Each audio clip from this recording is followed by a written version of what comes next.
2022 Voting Village at DEF CON. My name's Matt Blaze. Harri Hursti, who you'll meet in a moment, and I founded the Voting Village in 2017.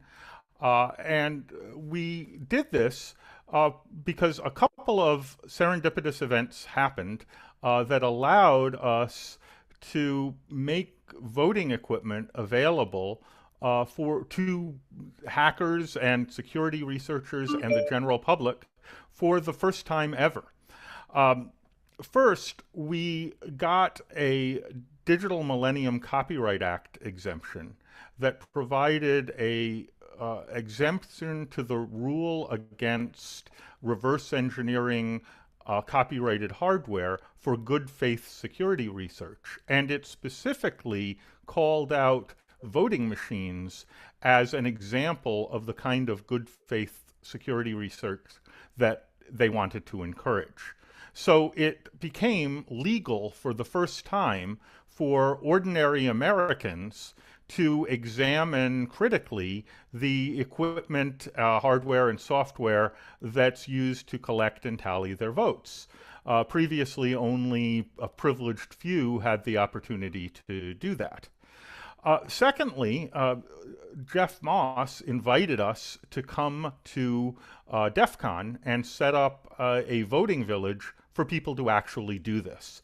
So Harri and I essentially pooled our lunch money and bought all the voting machines that we could find on eBay, put them in a room, and let the DEF CON community loose on them. And this was really the first time most people had had a chance to open up, look, examine, and discover some of the weaknesses of the equipment we rely on for elections in the United States. Since then, the Voting Village has grown into probably the premier event for looking at the practical and theoretical security of the voting equipment used in US elections. Now, up until this point, we had been essentially self-funded with some support from DEF CON and the University of Chicago providing logistical support for us. For a variety of reasons, we now have to be self-sustaining. And to that end, we've formed a nonprofit, a 501c3, that runs the Voting Village with a board of directors who you will meet in a moment. And we will be needing your help.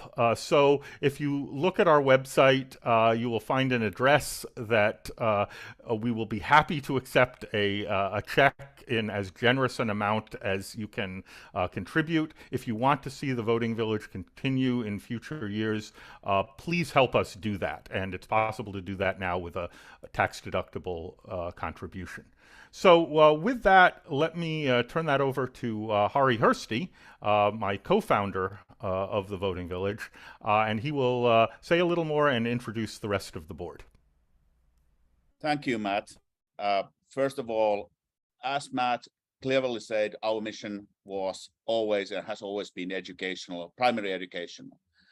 We originally were called Voting Machine Hacking Village. Now we are called Voting Village, and that signifies the broader focus we have done. When we started, the focus was in the voting machines and vote counting. But over the years, the focus of the general public have shifted to voter registration system, to e-poll books, to ballot marking devices, to all the other myriad of IT systems which makes the ecosystem around elections. So we changed our names to signify our broader scope. We have also been the first ones to introduce a lot of the problem areas. For example, right now, most significant is insider risks. So we have been flagging that as a topic which needs to be followed. Last but not least, we have been always trying to help the greater good. We started very early an initiative called Unhack the Ballot, which then became 2020 the Cyber Search, which is an initiative where we find volunteer security researchers, security experts, hackers, and pair them with the election officials who need help so that they can get access to knowledge and advice they need. Election officials are the last and only line of defense very often, and they're severely underfunded. They need help, then they need resources, and we are always happy to help any way we can. With that, let me introduce the rest of the board members, starting from David Jefferson. Hi, thank you, Harri. Let me introduce myself. I'm a computer scientist, and I have been studying voting systems and election integrity and election security for 25 years now, since long before the more recent controversies over elections. I've served 5 secretaries of states of California in various advisory positions, and I have studied voting systems software internally and systems externally for decades now.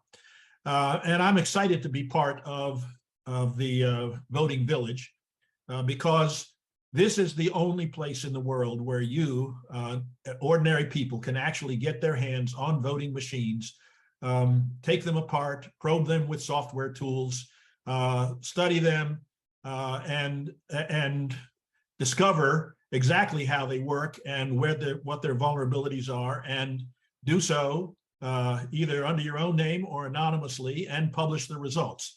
That's a really exciting thing. It didn't used to be possible to get your hands on voting machines at all unless you had a court order or something like that. But now, because of the voting village, you can come and do this yourself. It's an exciting thing to do. It's been going now for 5 or 6 years. I've been there and personally participated. I can testify that it's a fantastic opportunity. I encourage you to come, and I encourage you to contribute to the voting village yourself. And the next board member will be Professor Philip Stark. Hi, I'm Philip Stark. I teach in the statistics department at UC Berkeley. I've been working seriously on election integrity issues since about 2007. I'm responsible for a method called risk limiting audits. I worked closely with the California and Colorado Secretaries of State, and more recently did some work with Harri for the New Hampshire Secretary of State and the Attorney General. Voting Village is a truly unique laboratory and experience and focal point for research on the vulnerability of the systems that we use to conduct our elections. As Harri mentioned, everything from voter registration through the recording of votes, tabulation of votes, and posting of the results.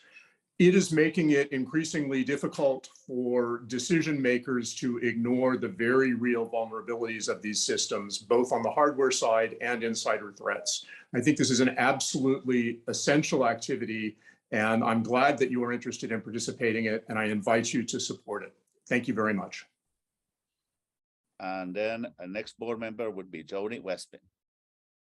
Hello, I'm CEO of Global Cyber Risk, and I've been the longtime chair of the American Bar Association's Privacy and Computer Crime Committee and the co-chair of the Criminal Justice Section's Cybercrime Committee, and have worked hard to shepherd 4 resolutions through the American Bar Association dealing with voter security, whether it's the actual voting machines or it's, as Harri indicated, the voting process from registration down through voting and polling and reporting.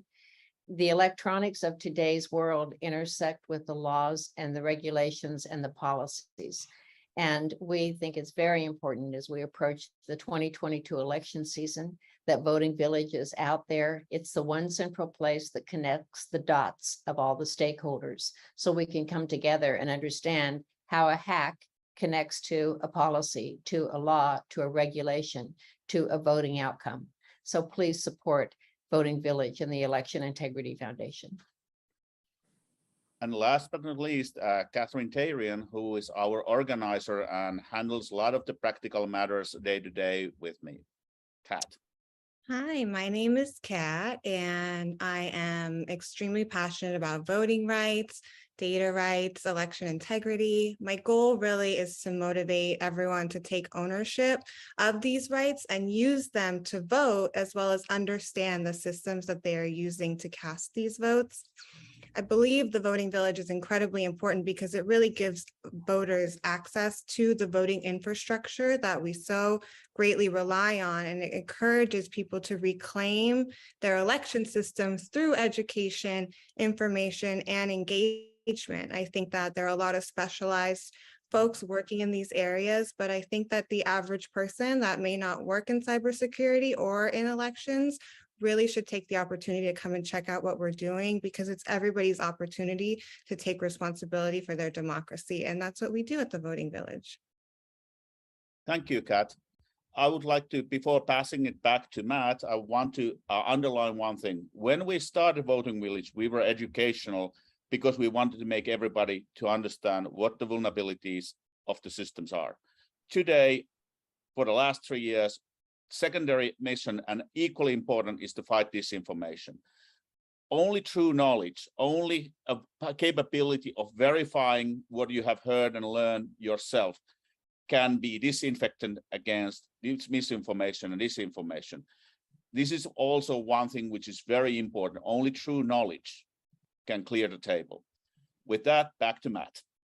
So we have a very exciting program of talks from election officials, national security officials, and security researchers all at the cutting edge of election security and election integrity, as well as for those of you who are here in person in Vegas, or I should say there in person in Vegas, we have a room full of voting machines that you are welcome to break in as interesting ways as you can find.